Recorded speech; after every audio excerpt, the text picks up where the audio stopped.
이제 그래서 그 구체적인 출발을 우리가 아까 조금까지 본 데까지가 기본적인 자락이라고 한다면 이제 구체적인 출발점을 우리는 여기서부터 잡아야 돼요. 이게 뭐냐면 인간과 법의 관계.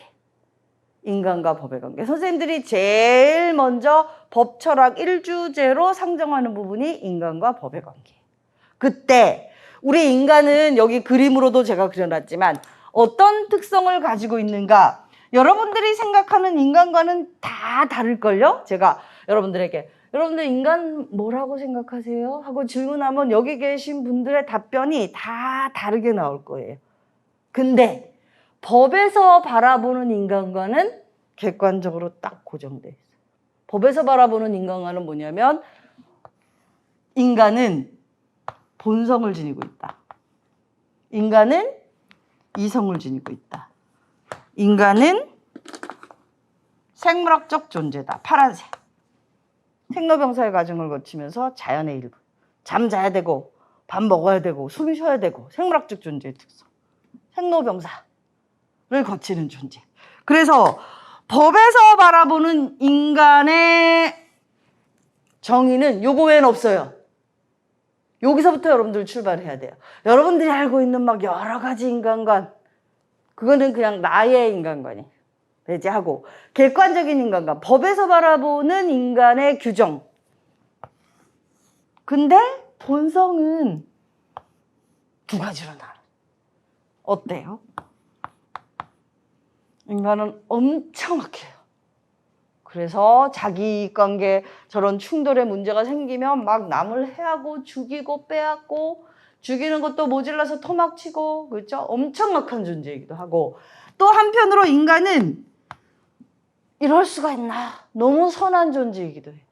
타자를 위해서 내 모든 것을 던지기도 하고 내 목숨을 바치기도 하고 두 가지 속성. 이게 인간의 특성이에요. 그리고 이성을 가지고 있어요. 법은 여기에 뿌리를 두고 있어요. 우리가 이성이 없다면 우리는 법을 만들 수도 없고 법치주의라는 양태로 국가를 운영할 수도 없어요. 동물은 무리를 이루어서 살 뿐이죠. 뭐가 없기 때문에, 이게 없기 때문에. 그렇죠? 그래서 법의 뿌리는 우리가 가지고 있는 인간의 속성 중에서 가장 탁월한 속성인 이성을 전제로 작동되고 있어요. 자, 그러면 이제 법이 인간을 어떻게 바라보느냐? 파란색까지. 생물학적 존재요. 본성으로서 악과 선을 동시에 지니고 있으며 이성적 판단을 할 수 있는 존재. 이게 다예요. 법에서 바라보는 인간. 다른 거 상정하시면 안 돼요. 질문 나올 때. 그러면 이제 요게 인간인데 이게 나만 이렇게 나 혼자 이런 속성을 갖고 존재하는 게 아니라 얘도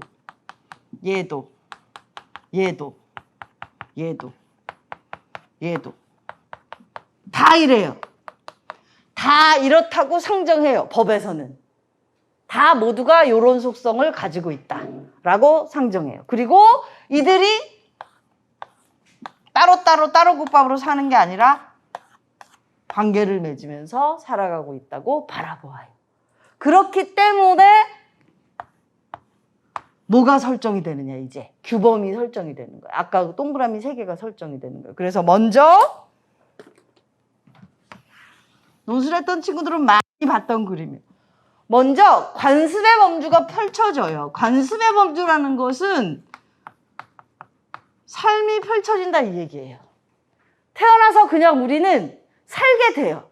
숨을 쉬게 되고 배가 고파서 뭘 먹어야 되고 잠을 자야 되고 남의 건지 내 건지 모르겠지만 배가 고프면 일단 먹어야 되고 이런 존재로 우리는 먼저 삶을 펼쳐요. 그게 관습의 범주예요. 그렇죠? 그래서 이렇게 삶이 펼쳐져요. 흰색으로 생물학적 조건 등 여러 가지 속성을 전제로 삶이 펼쳐지는데 이렇게 삶을 펼쳐지는 과정 안에서 어떤 상황들이 발생을 하냐면 가치 판단을 해야 되는 상황들이 발생하기 시작을 해요. 그래서 도덕이 설정이 되기 시작해요. 무슨 얘기냐면 제가 물고기 잡고 나도 물고기 잡았는데 우리 식구가 더 많고 근데 또 잡으려니까 해가지고 제가 잡은 거 내가 뺏었어. 때려가지고. 그 집에 갖다 놨더니 밤에 또 제가 우리 걸 훔쳐가. 그 다음날 가서 애를 한 대 패고 또 걔 거 뺏어. 이런 식으로 삶을 살다 보니까 너무 힘들고 과연 이게 옳은가? 내가 어저께 팬 애가 다리 부러져갖고 절뚝절뚝 절면서 울고 있어요. 좀 불쌍하네. 여러 가지 상황들이 발생을 하면서 가치 판단을 가하기 시작을 해요. 이게 이렇게 하는 게 좋은가? 저렇게 하는 게 좋은가? 그 가치 판단도 다 다르게. 어떤 사람은 요게 좋을 것 같다고 생각하고 요게 좋을 것 같다. 도덕의 범주, 도덕규범의 범주의 특징은 그래서 자율적이에요. 각자 자기가 주관적 판단에 따라서 가치 판단을 내리기 시작을 해요. 그런 가치 판단을 내리면서 때리지 않는 게 좋겠어. 훔치지 않는 게 좋겠어. 죽이지 않는 게 옳은 것 같아. 이런 판단을, 가치 판단을 하기 시작해요. 다시 말해 왈가왈부가 시작이 돼요. 지멋대로 막 살다가 보니까 왈가왈부가 시작이 되는 거예요. 이게 좋겠어, 저게 좋겠어, 이렇게 하는 게 좋겠어. 각자 자기의 판단에 따라. 그게 도덕의 성립 기준 근거예요. 근데 그래서 때리지 않는 게 좋겠고 죽이지 않는 게 좋겠고 훔치지 않는 게 좋겠고 라고 판단을 많은 사람들이 하기 시작을 해서 그렇게 알아서 다들 좀 안 때리고 안 훔치고 안 죽이는데 어떤 한 인간이 꼭 죽이고 때리고 난리를 치고 다녀. 훔치고. 얘 때문에 우리 다 만들어 놓은 거 다 망가지는 거야. 이거 어떡하지? 그럼 뭐 안 되겠다. 우리 규칙을 만들자. 때리지 마. 죽이지 마. 훔치지 마. 이렇게 합의를 했어요. 그래서 그걸 안 지키는 놈은 감옥 나갔다 지금. 벌을 줘. 강제성을 가지고. 여기까지는 자율이에요. 자율적 규범이에요. 강제 규범이에요. 뿐만 아니고 얘는 불문율이에요. 성문화가 안 돼 있어요. 근데 얘는 아이고 빨간색으로 해. 딱 성문율로 정해놨어요. 법전, 하무라비 법전들 보면 다 어때요? 성문화 해놨어요. 왜? 누구나 다 똑같이 그 제약을 당해야 되기 때문에. 요런 설정이 나오게 된 거죠. 그렇기 때문에 자 어디를 이해해야 되냐면 법에는 뭐가 들어있는가? 먼저 삶이 전제된다는 거예요. 삶이 전제되고 여러 가지 그 다음에 자 가치 판단이 전제돼요. 그리고 나서 강력한 규범의 범주가 설정이 돼요. 이게 설정이 될 때 이따만하게 설정할까?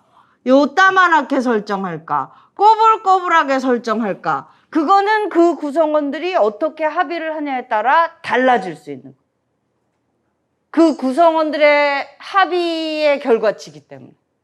그래서 여러분들이 바른 법은 뭐고 바르지 않은 법은 뭐냐라는 질문을 여러분들이 받게 될 텐데 그 기준은 너무나 선명해요. 바른 법은 이 법 뒤에 삶이 깔려야 되고 도덕적 가치가 깔려야 돼요. 예를 들어 낫지 악법은 사람을 죽여라. 애가 자꾸 이쪽으로 와요. 관습하고도 동떨어지고 도덕성하고도 동떨어진 이런 법들이 만들어졌다. 악법들이 다 이런 속성을 지녀요. 다른 사람을 죽여. 우리가 살아야 되니까. 이런 법. 내지는 뭐 예를 들어서 우리도 지금 우리 사회에서도 많이 갈등을 겪고 있지만 근로시간을 어떻게 규정할 것인가. 근로시간을 너무 마음대로 하게 했더니 막 근로자들 돈 주니까 일 몇 시간씩 해라, 일주일에. 기계처럼 일해라. 이렇게 한단 말이에요. 그래서 그걸 못하게 해놨단 말이에요.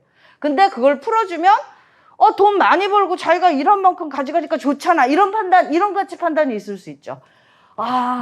노동자들이 잠도 못 자고 이러는 걸 옳지가 않아라는 가치 판단을 할 수도 있고, 아니, 자기가 일할 수 있는 사람은 능력 있게 일해서 돈, 1시간이라도 더 받아가면 더 좋지. 그게 뭐가 문제지? 라고 가치 판단을 할 수도 있잖아요. 그렇죠? 그래서 합의를 그러면 어떻게 할까? 규칙을 정할 때, 원한 만큼 일하고 돈 벌어가게 해. 할 수도 있고, 그렇게 했다간 사람들이 사측에서 노측이 원해도 계속 일을 하라고 할 수가 있고, 노동자들이 열악한 조건에서 돈을 더 벌기 위해서 일을 할 수도 있고, 그러면 잠을 못 자게 되고, 병이 날 수 있잖아. 잠을 못 자게 되고 병이 날 수 있잖아. 사람은 자야 되고 먹어야 되고 옷을 입어야 되고 이런단 말이에요. 그렇죠? 근데 그런 법을 만들어 놓으면 이 삶의 영역의 기본이 무너질 수 있는 여지가 나온단 말이에요. 그러면 그게 악법인가 악법이 아닌가를 우리가 금방 판단해 볼 수 있어요. 무슨 말인지 이해되시죠? 그렇기 때문에 법을 위해서 우리가 사는 게 아니라 우리의 삶이 있어서 우리 삶에 대한 여러 가지 가치 판단들이 왈가왈부로 혼란을 일으킬 수 있고 그것이 합의되어서 사회 안정 질서가 유지될 수 있도록 법이 상정되는 것이기 때문에 좋은 법일수록 우리들의 요 모습이 다 담겨요. 생물학적 조건, 악선, 이성의 조건이 다 담기고 여러 왈가왈부 중에 많은 사람들이 이성적 합의하에 요것이 좋겠다라고 합의한 것이 전제돼야 돼요. 그리고 그것이 법으로 설정됐을 때 양질의 법인 것이고 좋은 법인 것이고 옳은 법인 것이고.